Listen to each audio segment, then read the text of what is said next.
All right, so I am recording. I just want to say welcome. Thank you for coming. For those of you who are watching this later, please let me know if there's anything I can do to help you build out your plan. So the first thing that I want to go over before we start in class is a majority of you guys who are in the business, in the productivity coaching program. The reason why you have access to this class is because you're in the productivity coaching program. And so what that also means for you is most of you guys opted into the 30, 60, 90-day program. Dennis, you've opted into this, correct? I believe I did. I think so. So real quickly, I want to just give a review of what our focus should be in order for us to get the education we need to close a buyer or listing in 90 days or less. So I know, Dennis, you've been working hard to fill out the questionnaire from Scott Leroy, and that's done, right? Yeah.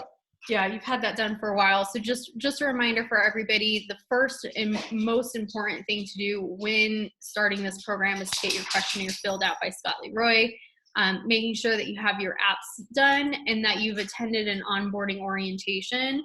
Dennis, I know that you've attended a couple orientations with Gretchen. Okay.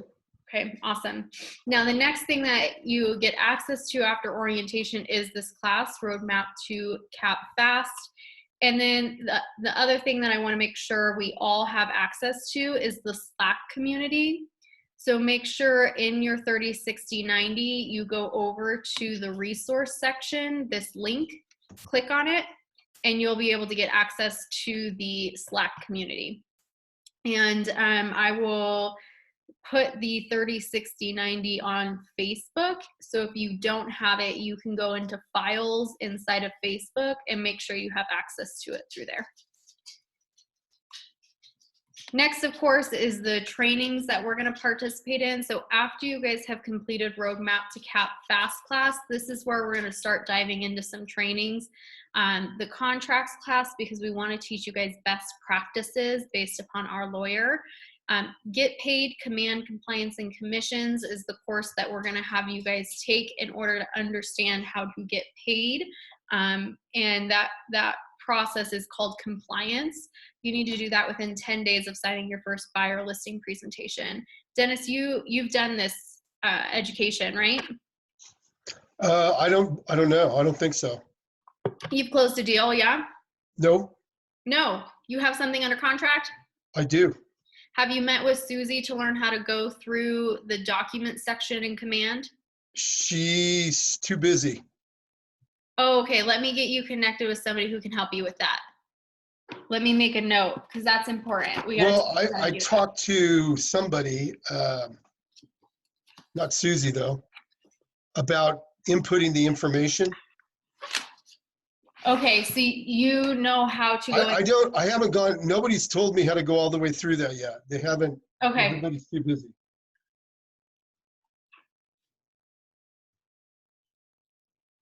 But I have been shown, I was given a little bit of information on how to input the documents into, the proper spots.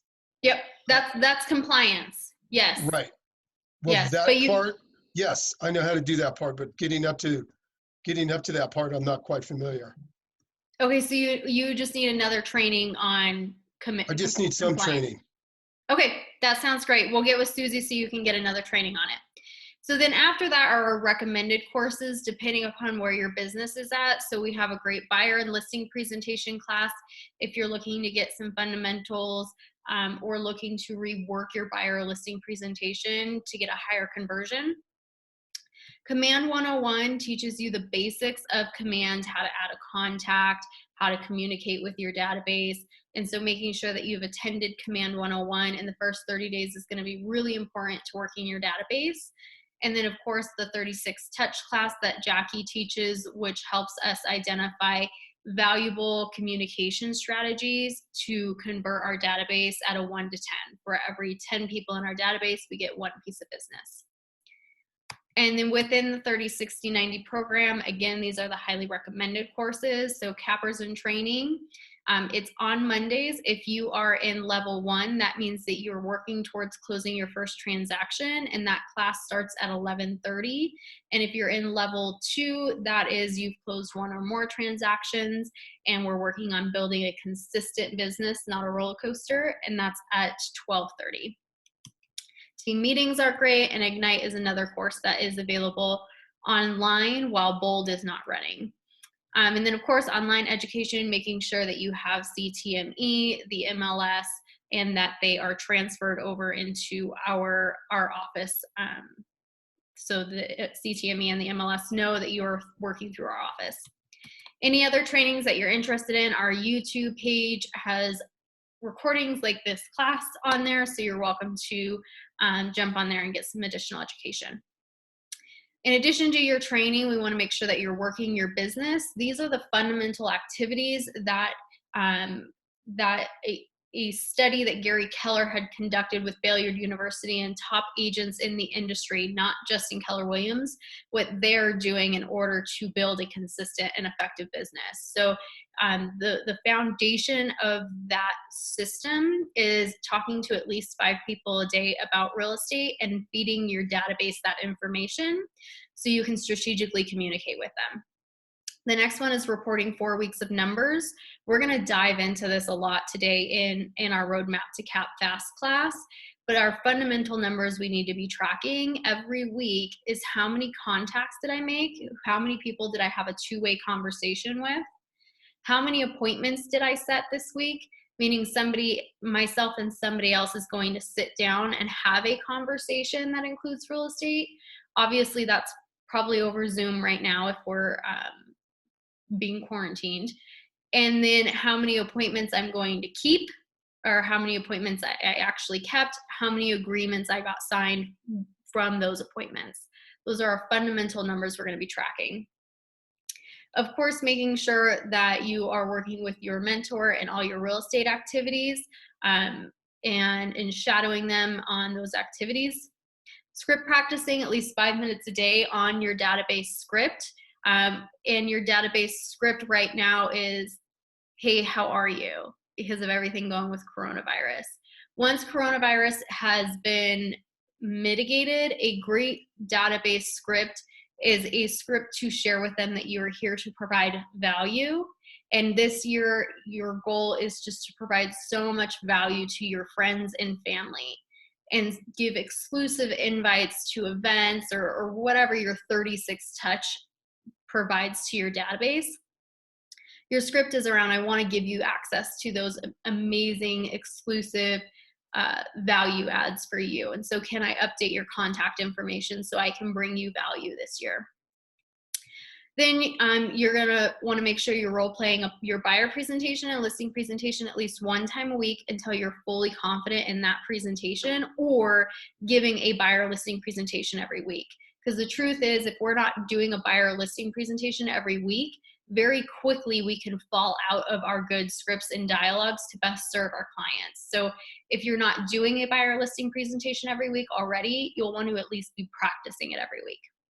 And then, of course, for success, agents who add their activities, add their trainings and their activities into their calendar are the agents who are most successful at making these things happen. All right, so that's just a quick review of our 30, 60, 90. I want to jump into class, if that's okay with you, Dennis. All right, so first and foremost, we're going to cover a couple of things. I've never taught this class sitting down, so I might go a little crazy sitting in my chair, so bear with me. The first thing is we're going to talk really about your mission. What we've learned through Gary Keller's research is that if you don't have a fundamental purpose for your life, let alone your business, we typically don't go after reaching our goals nearly as aggressively as people who have a clear mission of why they're here. So I'm going to get very philosophical with you very early on into class. And then after we kind of dig into who you are and what's important to you and why that matters, we're going to start to move into developing a plan around hitting those goals that allow you to reach your mission. And after that, we're going to look at that plan and say, great, what of this plan do I know how to accomplish? What of this plan do I need to learn about so I can accomplish, and build out an education plan, what's called a growth plan, so you can get all the education you need to conduct your business plan. And then we're going to take that business plan and break it down even further so you know exactly what you should be doing every day, every week, every month in order to hit your annual goals. We're going to get real strategic. So first and foremost is the purpose of, we're going to start really broad here, the purpose of you. So the first form that I want to talk about right now is your personal MVVBP. And the first question is mission. Why are you alive? So like I said, we're going to really philosophical really quickly. And the reason for it is because we have to identify your North Star. Dennis, have you watched Alice in Wonderland? Oh, you're on mute.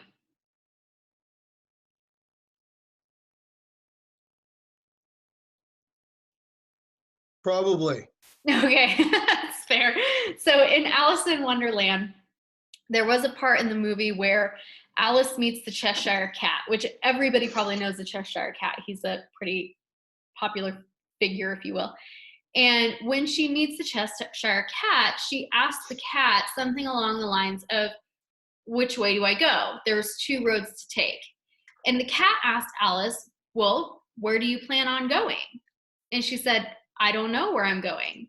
And he said, well, then it doesn't really matter, right? If we don't know where our North Star is, where our destination is, does it matter if we take that away?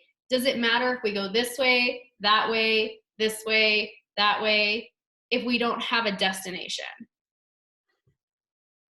And so the idea is, let's find our destination first. So then when we choose to make decisions for our life and for our business, we can adequately decide, is this decision going to help get me towards my North Star, towards my life mission, my purpose? And so when I make that decision, I can say, okay, if I choose this decision, if I choose this road, I'm going to go like this. If I choose the other decision or the other road, I'm going to go like this. This decision helps me get closer to my life mission. So now I can make an effective choice to choose the effective decision. So let's just talk a little bit more about our mission, why you're alive. As you start to identify what that may mean to you, what is my purpose? Why was I put on this planet? That's a really deep question. So some of the things to help you navigate that question is thought number 1. If your family and friends were at your funeral, what would they be saying about you? What are the things that they would recognize you for? What are the memories that people would be bringing up about you? What is your legacy that you would be leaving, or that you would like to work towards leaving? So that's one way to think of it. Another way, which is personally my favorite way because it's very gratifying, is to reach out to people in your world from different areas of your world. So maybe an old coworker, a high school friend, a family member, and ask those people, what are the top attributes that I have? And you'll start to see the things that you're really good at. And typically the things that you're really good at has a lot to do with your purpose or your mission. And so if you're trying to figure that out, that's a really great way. And the other thing is, when you get those texts or phone calls back, people telling you all the great things about you, you're like, oh, I'm pretty awesome. I like this. So it's very gratifying as well. So that's why I like that one. Real quick, I'm just going to have you, Dennis, take about 1 minute to just start writing a rough draft of your mission. Okay.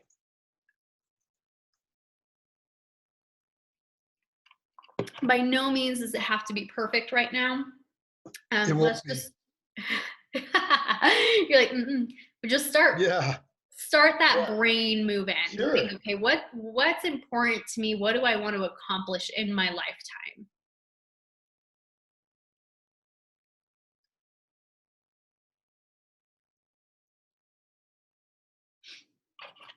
And while you're writing it down, do you mind if I tell a story? Please do. Okay.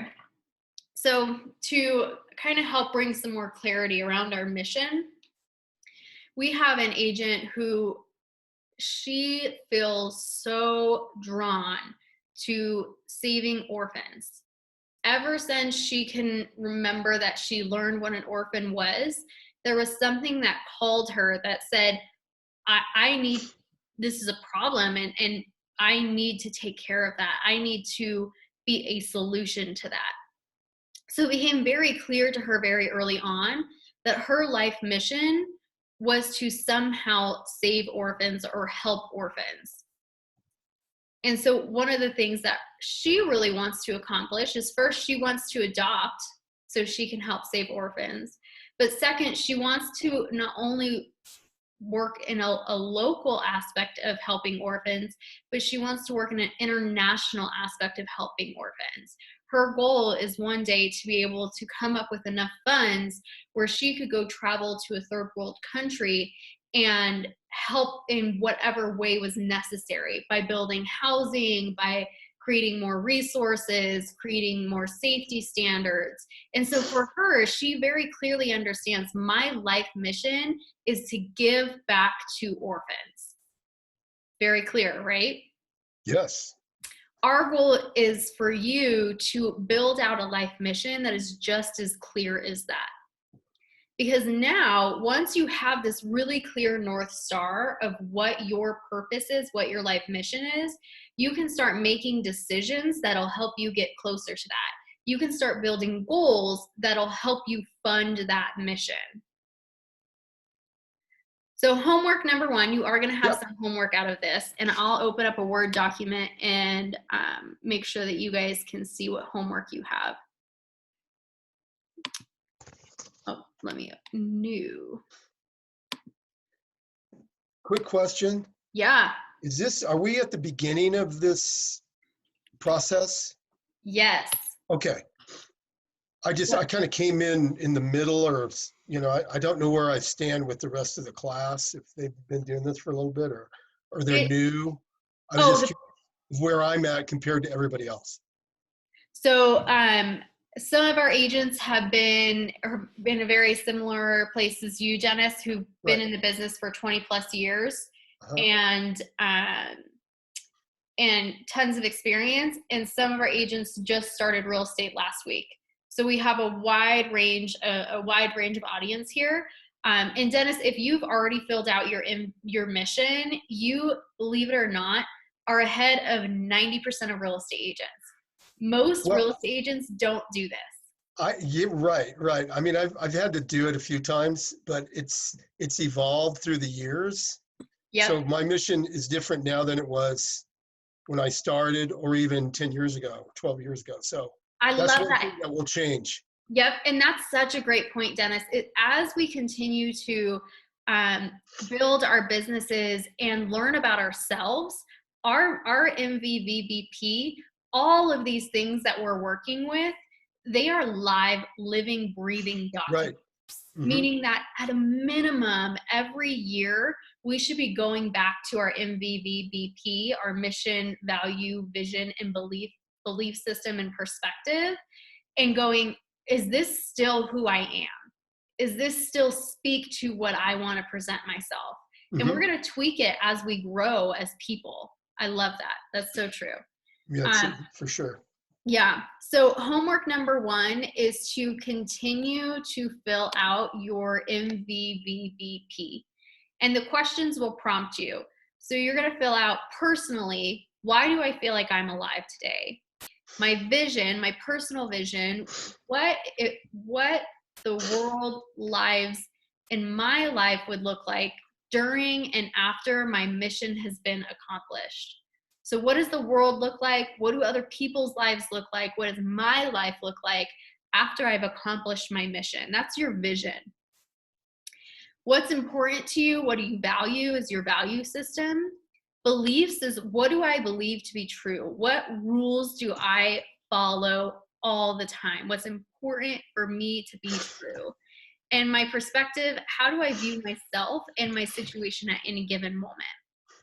And so homework number 1 is to start to fill this out and get a really, really good outline of this. Now, here's the deal. This personal MVVBP is probably one of the most important things that you could do for your business. Because I'm sure you know, Dennis, when you're really clear on why you're here, what's important to you, what beliefs you're going to follow, what you're going to stay true to, you can run your business at a much higher level than when you aren't clear on this. Would you agree? I agree. Yeah, I love that. So that's why, first and foremost, let's get our personal MVVBP in order. Now, here's the second part of this that we're going to dive into. You're actually going to have 2 MVVBPs. First is your personal. What's important to me as a human? Your second is your business MVVBP. So when we go back to our agent whose orphans are really important to her, her business mission should reflect her personal mission. And her business mission may be something along the lines of to help consumers buy and sell real estate to create revenue to give back to the orphans, right? Now, let me ask you, that agent who has a personal mission to give back to the orphans and to use her business as a vehicle to do that, do you think that she's more motivated to succeed in her business than the agent who doesn't have clarity? I would think so. Yeah, I think so too. You really have this passion, this mission for your life, and your business MVVBP is the vehicle that you're going to use to fulfill that personal mission. Mm-hmm. So we all sell real estate for different reasons. Some of us sell real estate because our mission is to provide for our family better than anybody we've ever been provided for, right? Our Mm-hmm. personal mission is to give to our families the way that we had never been able to get. And that's your personal mission. And you use real estate as a vehicle to do that. So when you're transitioning from your personal MVVBP to your business one, the idea is that they're communicating with each other. They work off of each other because your North Star should be the same. Okay. Now, one of my favorite things is when you fill out this MVVBP for your business, you are going to have your branding done, which is probably one of the most important things for our business as well, right? To tell people what's unique about us. Mm-hmm. And if we have a business mission, a business vision, values, beliefs, and perspective on our business, do you think it's important and do you think that it makes us unique to share that? Of course. Yeah, right. Our mission, vision, values, beliefs, perspectives are all unique. Everybody has something unique about the way that they do business or the way they hold themselves. And that's what we get to share with the whole world to encourage them to work with us so we can make those connections. So the exciting thing is when you finish your business MVVBP, you now have all your branding done. And so when you're making your flyers, you can just quickly throw your mission on there, throw your beliefs on there, whatever you want to do to brand yourself, it's all done. Yay. No, that's it's actually a very good idea. I like save it. time in the long run for sure. I have to say it wasn't my idea. I just teach what Keller Williams has us teach, and it's kind of brilliant. Yeah. So Yes. homework number 2 is your business MVVBP. You'll go ahead and get that filled out.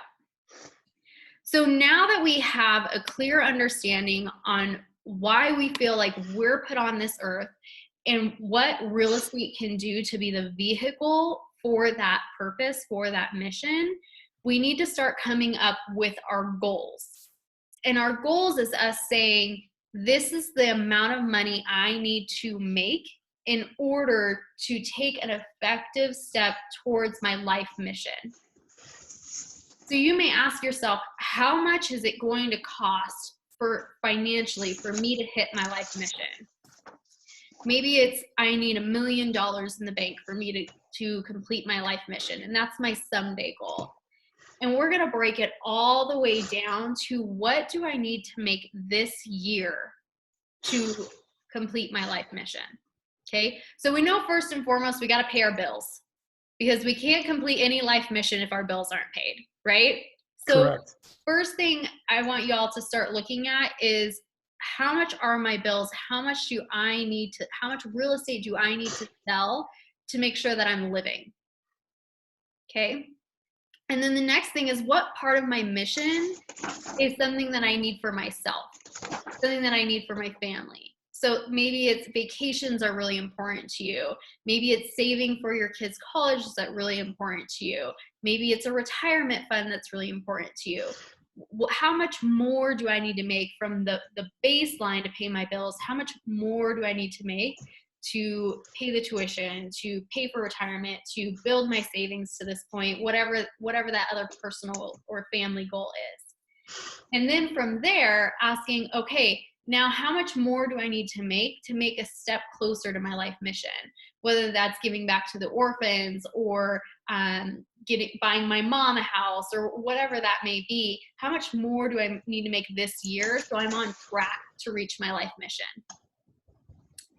Now, once you have that goal, then that's your 2020 production goal. How much do I need to make to hit my minimum necessities, to hit my wants, and to hit my life mission? And then we gotta do something with that goal, right? Mm-hmm. So I'm gonna move you guys into command, which is where we're going to build out our goals. And I'm gonna do it fairly quickly and know that we have a training on our YouTube page on how to do this step by step. But what's awesome about command is we're going to input our goal for the year, and then it's going to go ahead and tell us or I'm actually just going to show you what this does. We're going to input our goal for the year, and then it's going to tell us what we need to do to reach that goal. So when you go into command, you're going to go to the left-hand side where it has the 3-bar graph and says reports, and you'll go ahead and click on reports. After you click on reports, you're going to have a couple of different pages that you can go to. So dashboard is what it automatically goes to. Reports is another page, goals, and then emails. We're going to hit the goals page on our reports. And here it is. So you can see overall what is all tracking, which, as we talked about earlier, we had this conversation, right? We're tracking how many contacts we made, how many appointments we set, how many we kept, agreements under contract, and closed. So we want to make sure that we're looking at our 2020 goals. When you want to, as you set this up, this is so important to set up. As you set this up, you're going to click on the plus button here that says goal setting on the right-hand side. And this tracker is going to walk you through setting your goals. So very quickly, you're going to use this right-hand side. All this stuff on this side can be a bit of a distraction when you first start. You're like, what do I click on? Just go to the step 1, set goals. And then you want to make sure, of course, that you're in the right year. And then you start to type in what you want to profit. What in this year, what do I need to make to reach my life mission? What we just discovered right now, right? So I'm going to say I am not a very ambitious person, and I want to make $45,000. That's going to pay my bills, give me my wants, and reach my life goal. And then automatically it's going to calculate average expenses and average cost of sale. You can update these. So like for me, if I'm going to make $45,000, I'm probably not going to do $30,000 cost of sale. That's probably going to be much less. So let's just say that I'm going to do $5,000 cost of sale, which is probably still pretty significant. If you need clarity on expenses and cost of sale, there's a little icon on both of these where you can read what each one means. Okay, then your business makeup. I'm going to say that my business is about 70% listing and 30% buyers. And average commission per unit in Denver metro area, it's about $12,000 is the average commission. I put in 10 to be conservative. So then you hit next. And now it's time to identify your conversions. And so first and foremost is leads to contacts, which means if you reach out to a lead, somebody who you've had a one-way conversation with, what is the percentage of those leads that you will be in a two-way conversation with? Okay, most people have a conversion of 3% for lead to closing, or a 1 to 3%. You capture a lead, you get them closed. So I would say on average, a lead to a contact is probably closer to 10%. And then contact to appointment set. How many conversations do I need to have in order to set an appointment? This is also typically closer to 5 to 10%.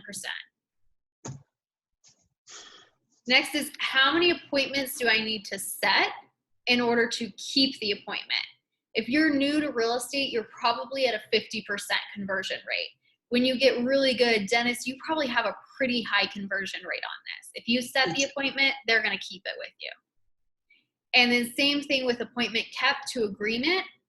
As a new agent, you're probably going to have about a 50% conversion rate. If you kept the appointment, you went on the appointment, about 50% of those appointments, at the end of the appointment, you can get that agreement signed, because that's our goal of the appointment.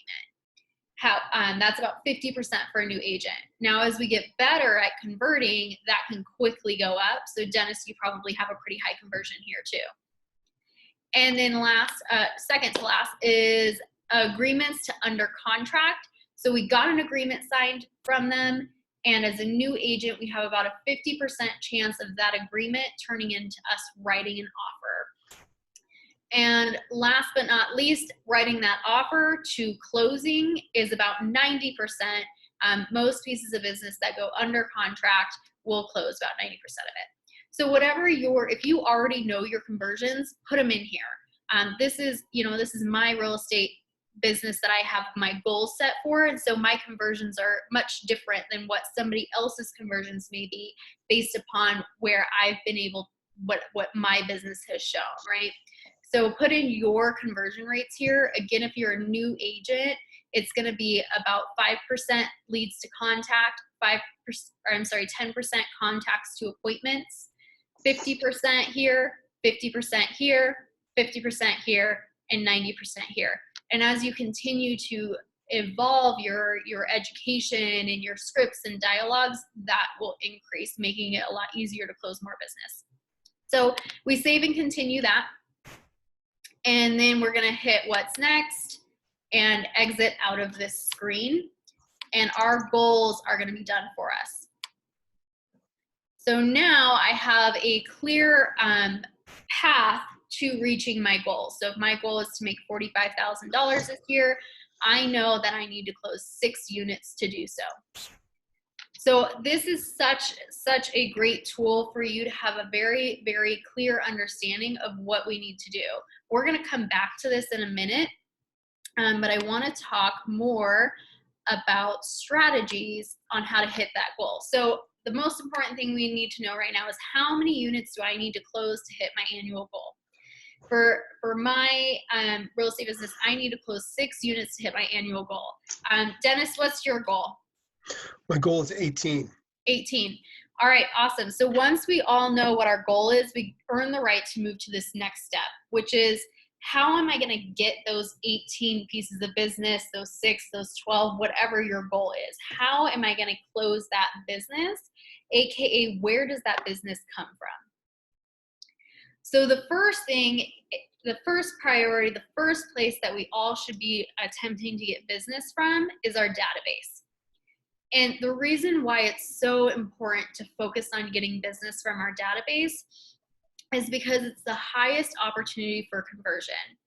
NAR just pulled their statistics for 2019, and what we learned from NAR, the National Realtor Association, is that the very most important thing to both buyers and sellers is honesty and trust. So the people that already are in your database are the people that already know you.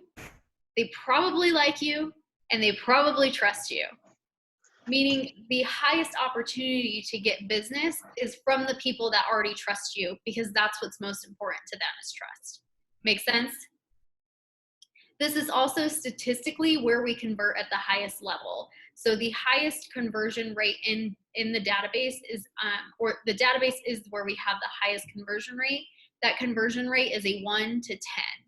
So for every 10 people that we have in our database, one of those will either buy or sell with us or refer somebody who wants to buy or sell with us.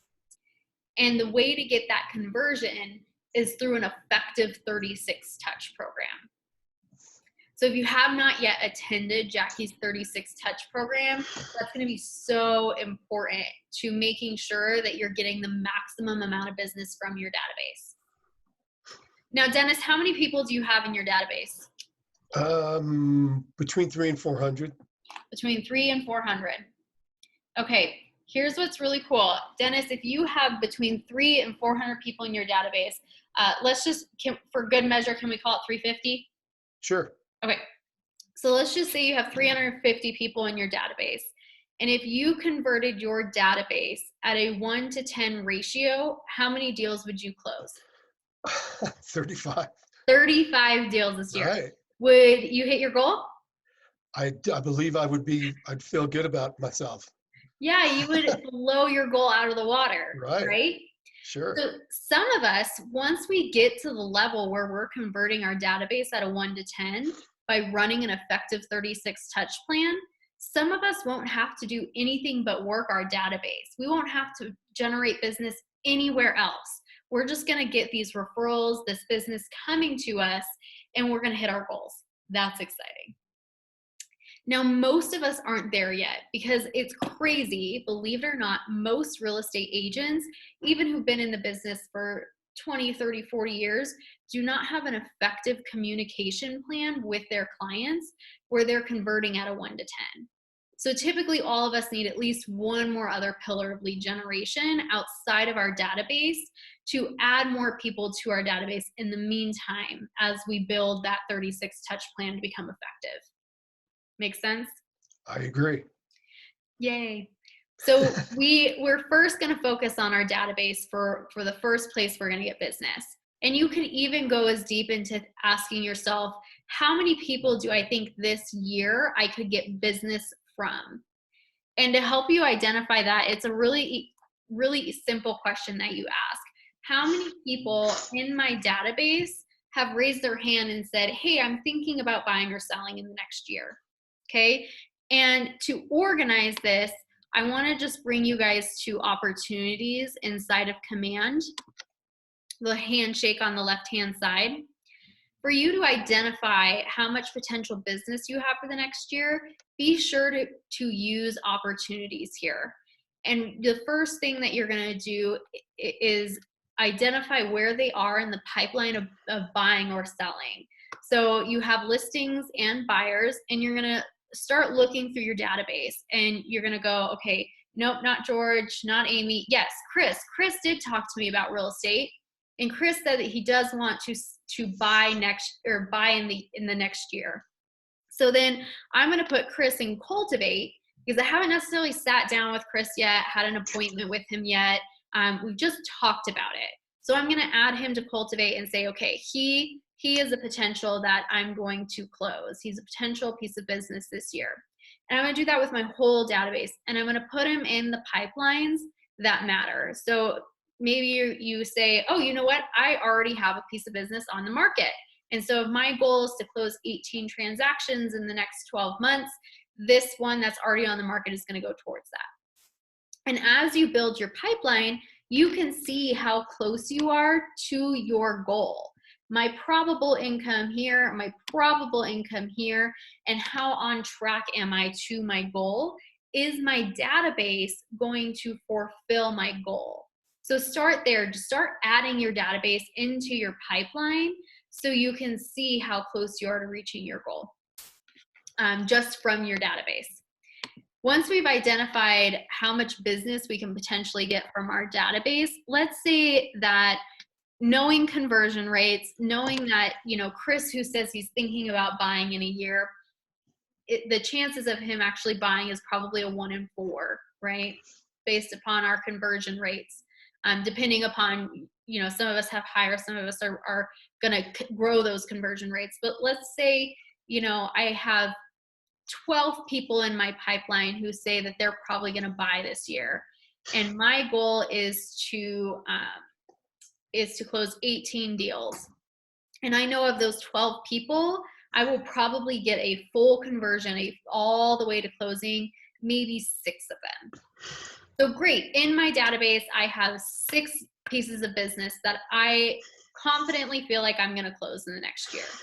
Now I need to go find the other 12 pieces of business, right? Correct. Okay. So where do we go find the other 12 pieces of business? Here's the next page that I want to show you. So in our materials that you got in the invite today, you got a page that looks, let me pull this up, that looks something like this guy. So goal is your annual goal in units. So Dennis, if you wanted to close 18 units, you would write 18 units here. I'm going to put, is it okay if I put 12 because that helps me math well? Sure. Great, I'm going to put 12. So we've already identified our goal, however many units we want to close. The next is to identify our first pillar, which we all have discovered is our database, or maybe just re-engage that it's our database, right? Then we say, okay, I need 2 other places where I get this business from. Now, real quick, guys, this is your business plan, your annual business plan, and it's called a GPS or 135. G stands for goal, P stands for priority or pillar, and S stands for strategies. And then it's also called a 135 to confuse us all. 1 stands for 1 goal, 3 stands for the 3 pillars, and 5 stands for the 5 strategies in which we convert that business to, or convert that lead to business. So first and foremost, we're talking about our pillars right now. We know our first pillar is our database. Then we need to decide 2 other pillars where we can get business from. So here's an example, or some examples of what you could put on your GPS. What's really important here is that we go very deep into 3 pillars. What I tend to see is agents that are coming into this program, if they've had experience or they're starting their journey, we all fall into the trap of, ooh, I want to try everything. So this week I'm going to go do open houses, and then this week I'm going to go do FSBOs, and then next week I'm going to go door knock a farm, and then the week after that I'm going to go try a social media campaign. And what happens is we try everything, but we try it at a very, very low level, which means we actually don't produce any business because we haven't digged in enough to be able to have a consistent process that allows us to pull leads out of that system. So I'm going to ask you that you only have 3 different areas you get business from. The first is your database. The second, you get to choose whatever lever you want to use. And the third, you get to choose whatever lever you want to use. After that, you focus hard on those 3. So here are some traditional options for other pillars that you can use in order to generate business. First and foremost is open houses. Now, we've already built out strategies proven to produce business through these forums. So it's very easy for you. You just plug and chug. Now, here's the deal. If you have no or limited experience in real estate, meaning 2 years or less, you do not earn the right to change any strategies yet. You get to do it by the book, the foundation. And then once you're 2 years or more, you earn the right to update these strategies. The reason for that is because we have to build our business off of models. And models are proven systems that are shown to produce results. And so these strategies inside of these pillars are models that have been proven to produce results. And once we've successfully accomplished that model, Then we get to add creativity to it, meaning switching it up, moving it around a little bit, adding something different that works for you. And I'm going to draw this out. Actually, I think, where can I draw on here? I think I can draw. I think I can.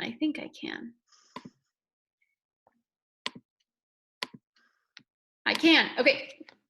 So what I'm talking about here is having a foundation for your business. When you have the foundation, which is the models, and then you add creativity, you have a solid foundation. So I'm going to put M here for models, C for creativity. So we have to start with the models of things that work based upon studies. Because I don't know about you, but I don't want to build my business off of maybes. This may work, this may not work. I want to build my business off of what I know works. Now, what we tend to do, because we love to be creative, is we tend to build our business off of creativity and then try to put a model in on top of it. So we have creativity here, and then we have the model.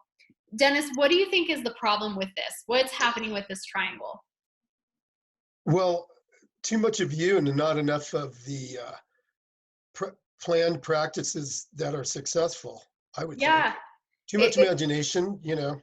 Yeah, now imagination is so good, but it has to happen after you've done these, after you've implemented the strategic actions that you know will get results, that are proven to get results. Correct. If we choose to be creative before we choose to add the model, this triangle can't stand. It's going to fall over. And that's what we'll see, is our business will fall over. So keep that in mind as you're tracking your business. If you follow if you are running your business and you're not hitting your goals, you're probably missing a model. What's the model that I forgot to implement, or where did I choose to become creative where I need to go back to the model? Okay, so let me switch my sharing. Good drawing.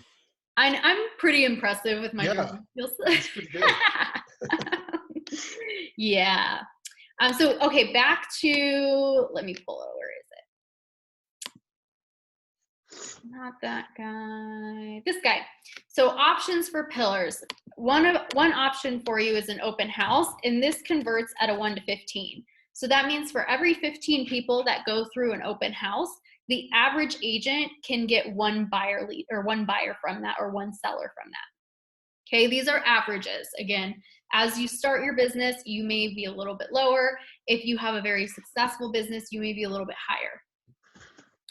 FSBOs and expireds is another area where people love to get business from, because a FSBO and expired has raised their hand saying, I am interested in selling, so we don't have to overcome or go find somebody who says they're interested in selling. We just have to overcome their beliefs that a FSBO is, I can sell just as well without an agent, or an expired's beliefs that I tried to sell with an agent and it didn't work, they sucked, right? So FSBOs and expireds typically convert at a 1 to 30 for the average agent.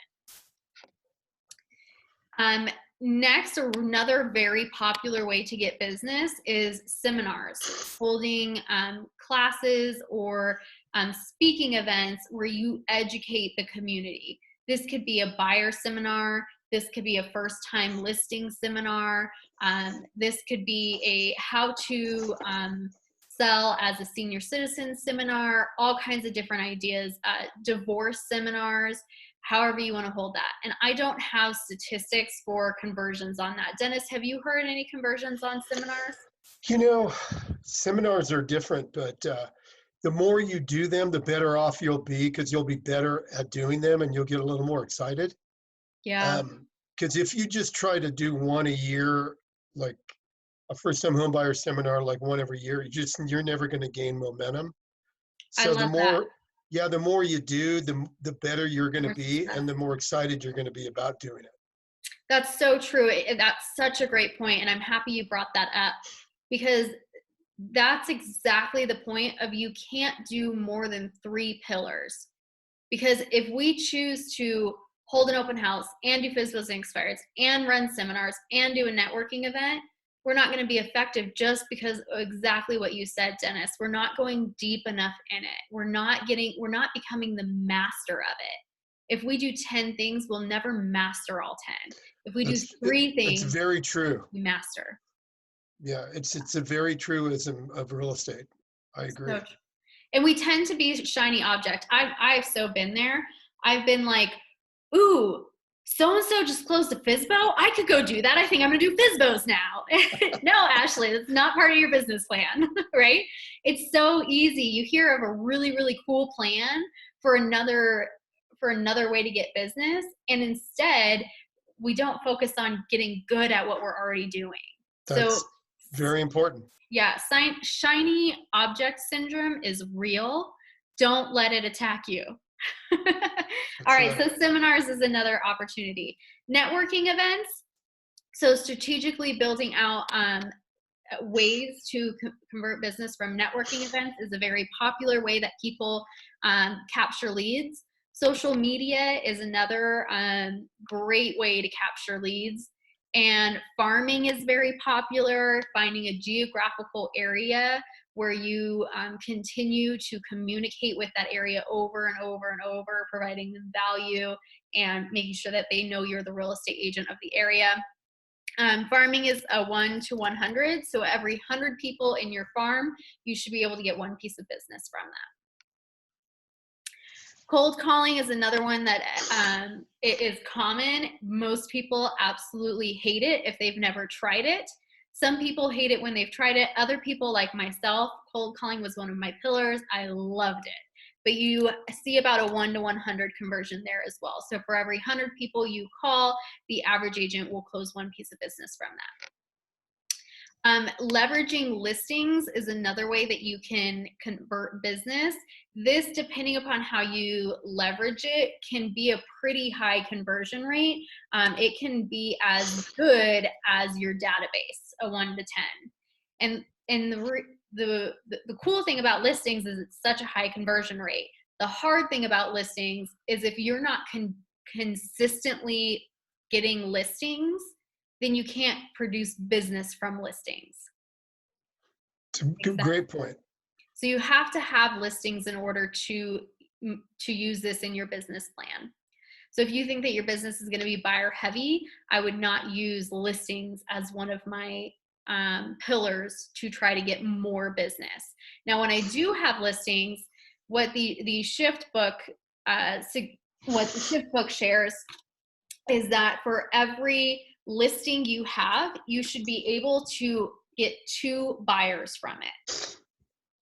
That's pretty awesome. So listings is a great way to leverage your business and get more business if you have listings.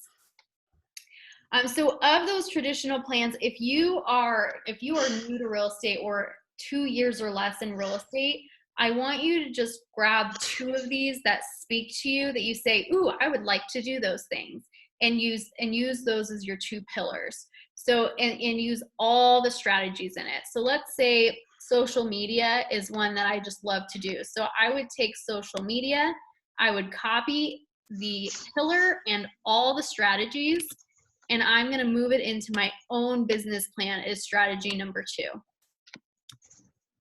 Okay, and what's amazing is all the hard work is done.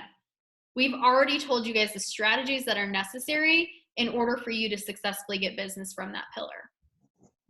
Cool? Then I'm going to do the same thing on my next strategy. So I'm going to say, you know what? I love social media and I want to get a ton of exercise. So I'm going to go ahead and farm because I know that I can get some good exercise in farming. I'm going to use farming as my second pillar. So I'm going to copy that and I'm going to paste that over into my pillar number 3. Awesome. And the thing to be clear on here that I want to make sure is that you're choosing a pillar and the associated strategies with it. You don't want to choose a pillar and then choose a strategy from another pillar. So sometimes I see agents after taking this class will go, okay, yeah, I like to cold call. So I'm going to copy that. And then I'm going to run a lead accelerator for my cold calls. it doesn't work that way. Whatever strategies are directly underneath the pillar are the strategies you use for that pillar. Clear as mud? All right. So let's go back to our business plan. Now let's recap where I'm at. I have a goal to close 12 units in this 12 months of my business plan. How I'm going to close those 12 units is from my database, from social media, from farming. And in my social media, I have strategies in order to convert. So I'm going to run 4 ads a month with the Lead Accelerator. I'm going to post on all my social media accounts daily at a 1-to-4 ratio. And what that means for clarity purposes is for every 4 posts that you post, 1 should be business related, the rest should be personal. Even if it's your business page should have check out this new listing, or here's some market stats. Those are real estate related, business related postings. And then your other 4 need to be outside of real estate. So here's this great hot new restaurant in Denver. Great places to go run around outside right now. Or here's a really great post, things to do while you're quarantined in your house, right? So the goal is that your Facebook or your social media postings are enjoyable to the viewer and not obnoxious about real estate to the point where they're like, I don't want this anymore. She just keeps bombarding me with obnoxious real estate stuff. We want to educate with real estate, and then we also want to fill it with enjoyable content, funny things, educational things, resourceful things, ideas, all that good stuff. In my social media, I'm going to set 1 appointment a week from my leads. So from these leads that I get through Lead Accelerator, I'm going to set 1 appointment a week. I'm going to put my leads on a custom SMART plan, and I'm going to follow those tasks daily from that SMART plan. If I follow these strategies, I will convert business for social media. Okay, and then so on and so forth with farming. Now, here's the fun part. We have not put in strategies yet for a database. So let's just talk about that really quickly.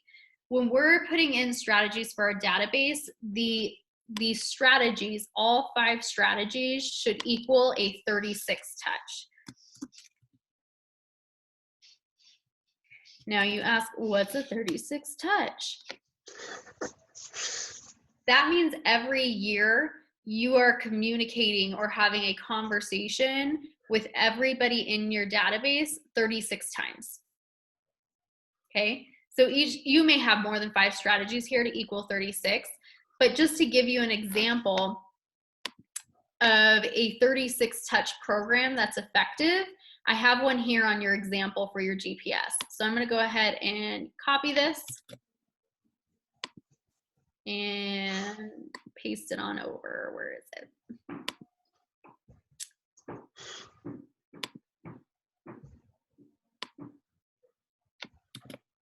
Now I'm also going to change things up a little bit. I've been calling this database, but to bring more clarity, I really want to call it your sphere. And your sphere is people that you've contacted. Meaning if I called or texted or emailed that person, they would respond back to me. That's my sphere, that's my contacts that live inside of my database. Okay, so my sphere, people that I'm in a 2-way conversation with, my contacts, people I'm in a 2-way conversation with, will convert at a 1 to 10. And my 36 touch plan, or an example of a 36 touch plan, would be 12 touches with a monthly neighborhood nurture SMART plan. So every month they get a neighborhood nurture through Command SMART plan. My strategy number 2 is 6 personal phone calls or texts that are built out with a custom SMART plan. I'm going to do 8 touches through 2 events because I'm going to communicate 4 times per event. First, I'm going to invite everybody, then I'm going to remind them a week before, then I'm going to text them the day before, and then everybody gets a single email the week after that says, if you made it, thanks for coming, we love to see you there. If you didn't, we missed you, we'll be excited to see you at the next one. So 4 touches for each event.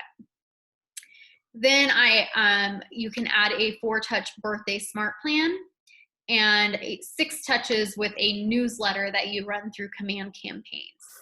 So here's an example of a touch program that gets you to 36 touches. When you're building out your touch program, you get to make it specific to your clients. You know your database or your sphere the best. So you may say, my sphere would go crazy if I reached out to them 4 times about their birthday. That's not going to work for my database. That's okay. Just create a touch plan that makes sense. Maybe you have a database of people where a majority of the people in your database really enjoy travel. So you may implement some travel material into your touch plan. What is valuable to your sphere? Only you know that. So keep that in mind as you're building out your 36 touch. This can be a timely process, first to build and then second to implement. And so I highly, highly recommend, if you have not yet already, attend Jackie's 36 touch class, because we very quickly go through it here, but you're going to really need to dive into it more in order to build a great 36 touch for your people and to implement that 36 touch into your command. Here's what's exciting though. We just built a business plan for the year. What do you think? Hey, good stuff. Actually, I mean, if people follow this plan, they'll be fine. You know, they'll improve. I love that. That's such a great point, because here's the deal. Some of us are going to do our personal MVVBP. And some of us are going to get to our business MVVBP, and some of us are going to get to this. But the truth is, a majority of us are going to put our MVVBPs aside because it's hard work. It makes you really think. Then we're going to go build this out, and we're going to be like, cool, I got this business plan. It's done. Awesome. I'm good to go.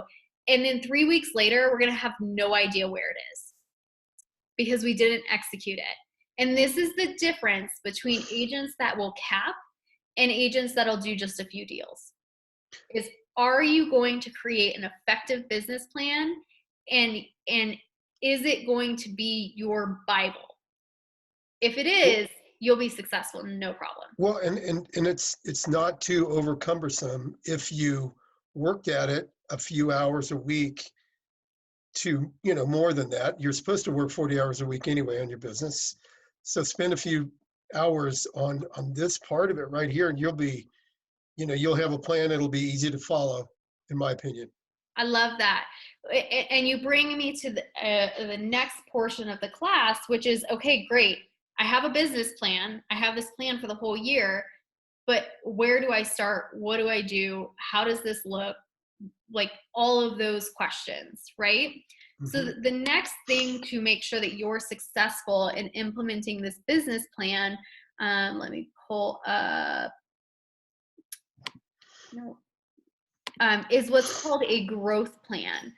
So I'll just go ahead, and a growth plan is very, very black and white, very easy to use. I'll pull up my own growth plan. I can find.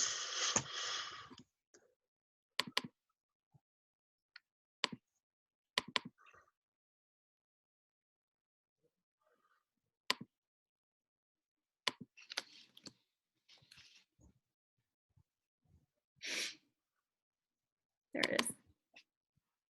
Okay, so growth plan is a page that you can build out yourself. You just get 12 boxes on a piece of paper, and you put every month in a month in each box. And what you do is you first open up your business plan, and you say, okay, in my business plan, what do I know how to do, and what can I start today? What do I not need any education on, and I can start that today? And maybe that's saying, okay, I know how to post on my social media accounts. I don't need any more education on that. I can start that right now. And so whatever you already know that you feel good about, you can check those off and say, I can implement that today. There's going to be parts of your business plan where you go, I need education before I can implement that. And so maybe for some of you guys, it's going to be a majority of this. You're going to go, wow, I really need education on this. And so where is it that you need education? Maybe some of you are saying, I don't know how to put together a 12 neighborhood nurture smart plan. I need to learn how to do that. So guess what goes on my growth plan? My 12 neighborhood smart plan. Or it's very easy. Yeah, to learn how to, yes, it is, right? It is very easy. So then I'm going to put in March, I need to learn how to add a neighborhood nurture. That's what I need to do in March. And then I'm going to go back to my growth plan, or I'm sorry, my business plan. And I'm going to go, okay, personal phone calls, text with a custom phone smart plan. Okay, so I really need to learn how to add smart plans. All right, I'm going to put that in my March education. Learn how to use smart plans.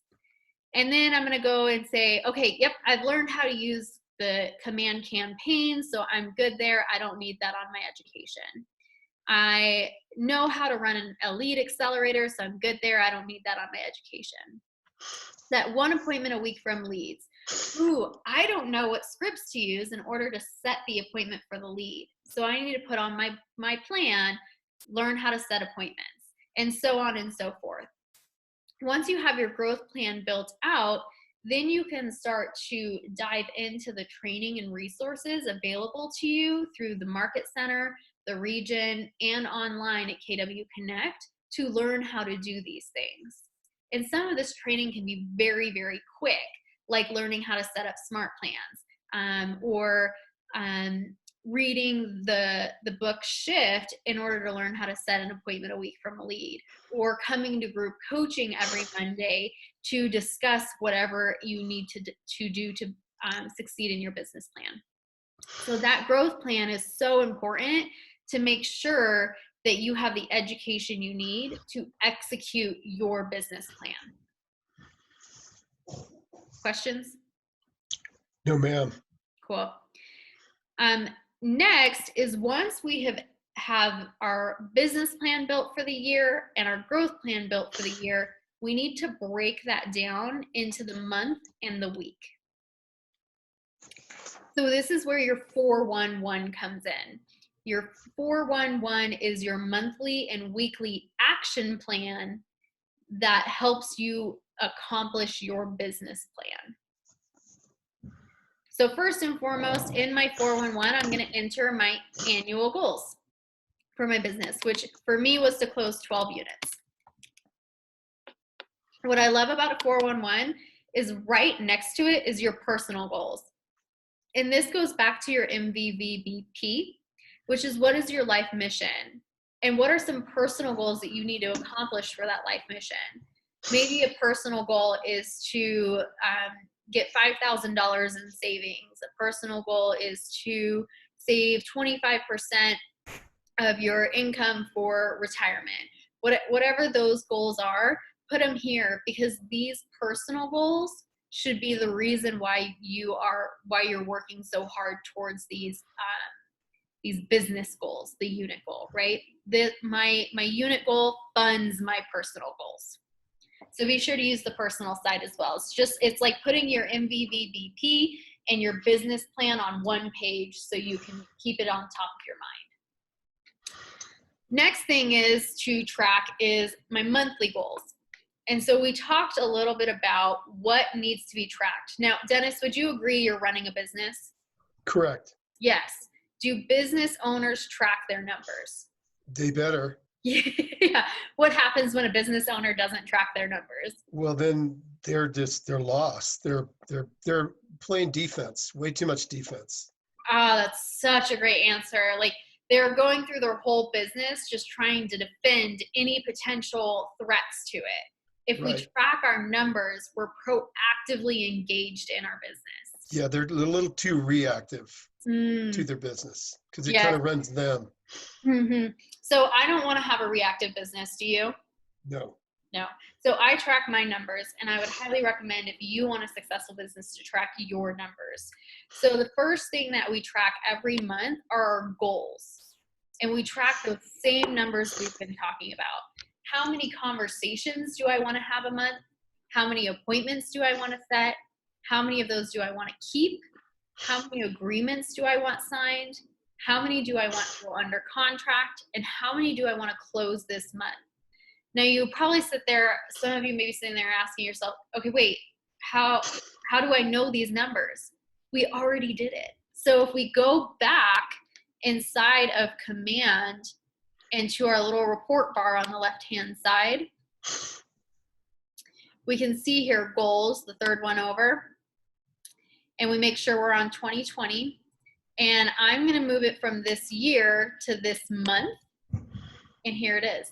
So now I know in order for me to reach my goals, I need to contact 24 people a month. Okay, yours is probably going to look closer to like 150, 200, Dennis, because you have bigger goals, right? True. For me to hit my goals, I need to set one appointment a month. So then I'm going to go into my 411 because I care about my business and I want to make sure to track my numbers. And because that's important, I'm going to find my 411 again. Oh, here it is. I'm going to go into my 411 and I'm going to start writing out those goals. Now I'm going to do it close to the 12 units. So let's say my goal for 12 units, I need to contact 120 people is what command says. And I need to set 8 appointments. I need to keep 4. I need to get 2 agreements signed. I need to get 1 under contract, and I need to get 1 closed. So now I know exactly what I need to do this to hit my goals.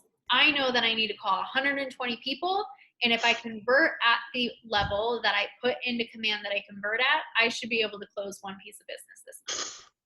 How does that feel? It should feel good. You have a plan. I know exactly what I need to do. Right. Yay. So as well as tracking your numbers on a monthly basis, you want to track every week. So if I need to have 120 contacts every month, let's see how many that is every week. 120 divided by 4 weeks, I need to contact 30 people a week. Now, what do we think about contacting 30 people a week? Does that seem like a lot, a little? What do you think, Dennis? I mean, it's very doable. When you break it down into days and into a morning, I mean, that is a very doable amount of activity. I love it. So when we first look at our month goal, it's like 120 contacts. That may seem a little intense. Then we break it down into the week, 30. Okay, that's not bad. Like you said, Dennis, we break it down into the day. That's right. 6 contacts a day. I got to talk to 6 people a day in order to reach my contact goal. And then we break it down into the week. If I need to set 8 appointments a month, that means I need to set, 2 appointments a week, right? So I need to talk to 30 people a week and get 2 appointments out of that, and so on and so forth. So the first thing your 411 is used for is tracking your numbers. The second thing your 411 is used for is to keep you accountable to your business plan. So this is in a few different ways. The first way is to say, okay, I'm going to follow my business plan this month. And if I follow it correctly, I should have 120 conversations from my business plan. If you're following, let me go back to it. So in my business plan, I'm doing 6 personal phone calls every year for everybody in my database. So if I have 100 people in my database and I'm doing 6 calls for all of them, that means that every other month, 100 people are getting a call from me. So 50 people a month are getting a call from me. And so just in that, I've almost had my 30 contacts. Correct. Right? Yeah. And then I go above and beyond and I run lead accelerator ads. And I am going to run 4 ads a month, which would mean 1 ad a week. And let's say, Dennis, you're running ads, right? Not currently. Not but currently. I have. You have. From the ad that you ran, how many leads did you get from it? Typically I would get, for a week's ad, at least 10 leads. 10 leads? 10 calls, and maybe 5 leads. Okay, awesome. So 5 leads came into your database. You got 5 right. leads in your database, or I'm sorry, 10 leads into your database, right? Well, you would have 10 to 15 conversations from that activity. Then, great. Not Love it. all of those would make it into your database, You got but 5 most leads would. that came in where you're able to produce 10 to 15 Right, conversations just from right, that.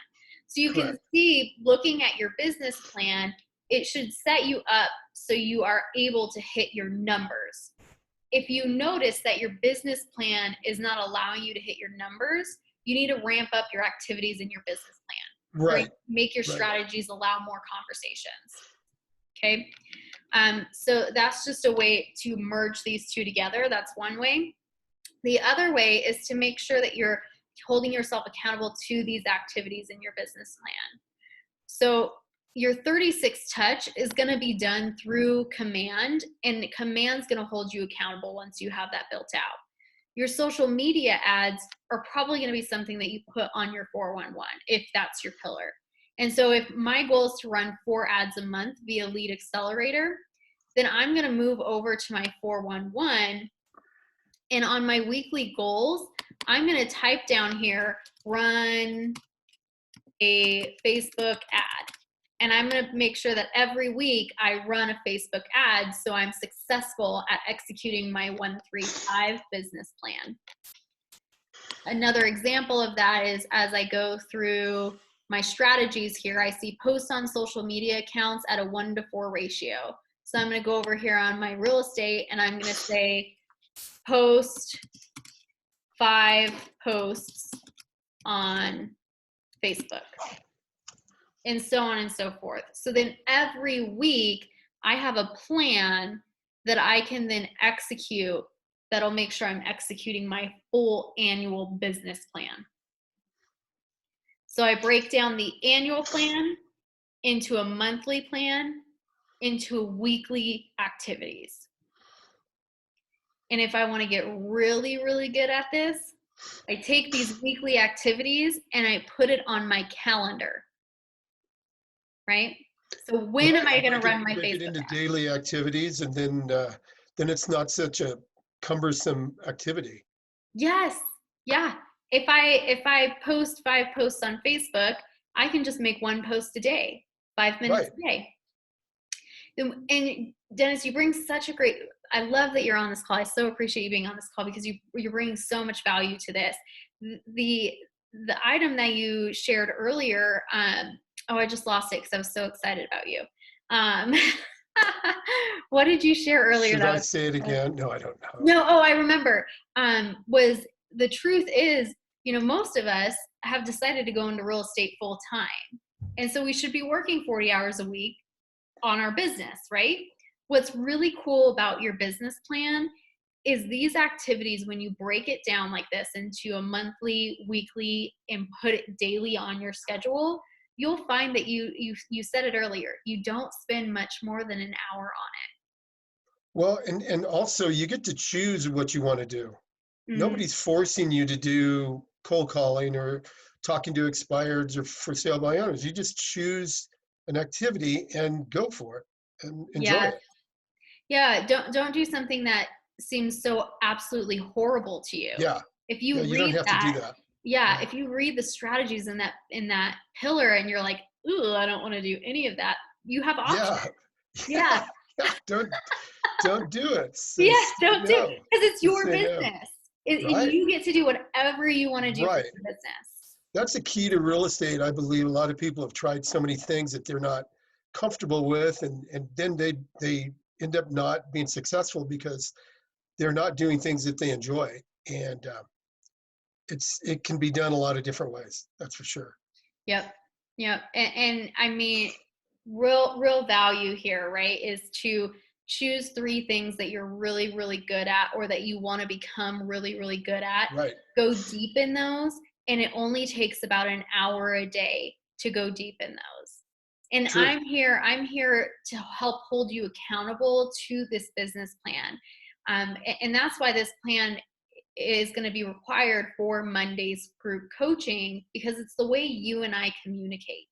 So if you don't have a business plan or are not tracking your business, I have no idea what's happening in your business. I have no idea where your conversions are. I have no idea what your plan is. Therefore, I can't communicate with you on what steps we should take to make sure you're successful. Correct. When Yeah. you bring a business plan into group coaching and do our coaching sessions, we can discover what opportunities we have in the business based upon where our plan is going. Right. And without the plan, coaching cannot help. Yep. It can get you by a certain way, but without a plan, I don't know how you can coach anybody other than just, tell them, keep going, give it your best shot. I don't know. Right. You become the cheerleader rather than the coach. Correct. Yeah. Yeah. So here's what I want to make sure that is taken away from this. You now have a business plan that consists of a few different documents, and these documents should go everywhere with you. You live, breathe, and sleep with these documents. And great statistics show that people are more likely to hit their goals when they review their goals daily. So ask yourself, what is going to be my review? How often am I going to review my business plan? How often am I going to check in on my business plan? Now, with this plan, it's a minimum weekly because we have to report our numbers every week. We have to plan our week out. So just making sure unfortunately, many of the students that are going to come in and take this class and listen to this class or are going to take all this material and go, cool, build out some of it, and it's going to end up in a file in a drawer and never be used again. And then you're going to be asking yourself, why am I not hitting my goals? Why are this real estate stuff isn't working? We got to keep this in our palms, top of mind. Right. Every week, keeping this top. Can I make a suggestion? Yes. It's good to have 3 pillars, but I would always recommend people to try everything. Not that you're going to, have to do that the rest of your life, but try open houses. Try, at least to know how to contact a for sale by owner or an expired. Not that you're going to do it all the time, but give yourself an advantage by at least knowing how to complete a conversation with a for sale by owner or an expired person. Right. So right. I'm not saying you're stuck. You don't need to spend hours and hours and hours doing it, but you should expose yourself to different options in real estate because you just really never know sometimes how good you are at a certain thing. It might be something you didn't think you would ever be good at. Yeah, that's a good point. You made me think of 2 things with that. Number one is this is a living, breathing document. Correct. So as you're conducting your business plan, you get to see how effective or ineffective you are and decide, do I need more training in this? Or is this just not a fit for me and I need to go find a different pillar, right? No, it's going to change. It should change through your career. That's for sure. Because one year you may be awesome at open houses. Right. And then the next year you may find that you're really, really great at FSBOs and you're tired of holding open houses. And that's okay. Or you just don't have the time, or you have kids or whatever on the weekends, Exactly. Weekends are taken up doing something else. So you have to kind of shift a little bit. Mm-hmm. Absolutely. Thought number 2 that I forgot to mention earlier in this class is your priorities are numbered for a reason. Priority number 1 is your database because it's the most important to complete in your business plan. Priority number 2 is the second most important to complete in your business plan, and 3 is the third most important. Meaning, once you break down your annual business plan into daily activities, until you've completed those daily activities, you do not earn the right to move to the next pillar. Because why would you work on open houses that are going to convert at a 1 to 15 if you haven't completed your strategies for your database that converts at a higher level? Great point. Okay, so make sure that you're completing all strategies for your highest converting pillar before you move to the next one. It's a good strategy. Yeah, less work that way. Sometimes we'll get so distracted and say, "Oh, I just don't know what to call my database with today, so I'm going to go ahead and work on my open house." Yeah, And it's we just less forget. productive, right? Yeah, Yep, your exactly. production will lag by doing things that aren't productive. Yep. So just a quick recap, because I know I gave a lot. Homework number 3 is to complete 1, 3, 5 business plan. Homework number 4 is the growth plan. And homework number 5 is our 411. And the great thing is all of your homework is your business packet. So once you have your outlines done for all of these, they don't need to be perfect, and they will never be perfect, right? They're always growing, always evolving. But you want to have an outline for all of these: your personal business MVVBPs, your 135, your growth plan, and your 411. Once you have all 5 of these with an outline, then you earn the right to come into group coaching. And the foundation of group coaching is to attack these and just nail them in even better, so you can truly run a successful business. I agree. Cool. Now, so that means that these plans go with you everywhere. So create a booklet, create a digital folder, however you work. This needs to be with you in some shape or form as a group together. Sounds good.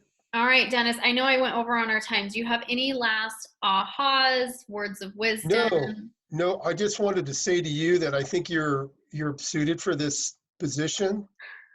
And I think you'll be really helpful to everybody that wants to take you on. Good. Well, I appreciate that. I probably get a little Welcome. bit too excited about business plans, but I'm like oddly passionate about it. Well, you have to have it. I mean, you just have to. And it's not that hard. It's not going to take that long. And if you're not willing to do a business plan, then you're probably not willing to do what it takes in real estate to be successful. So take I your love pick. it. Yeah, so real. All right, Dennis, I appreciate you being on the You're call. welcome. You let me know if you need any support with building out your plan, if you want to bounce anything off of me, any ideas like that. And then we'll see you Monday in group coaching to start chomping at your plan. Sounds great. Thanks for your time. Yes, of course. Thank you. All right. Bye-bye. Bye.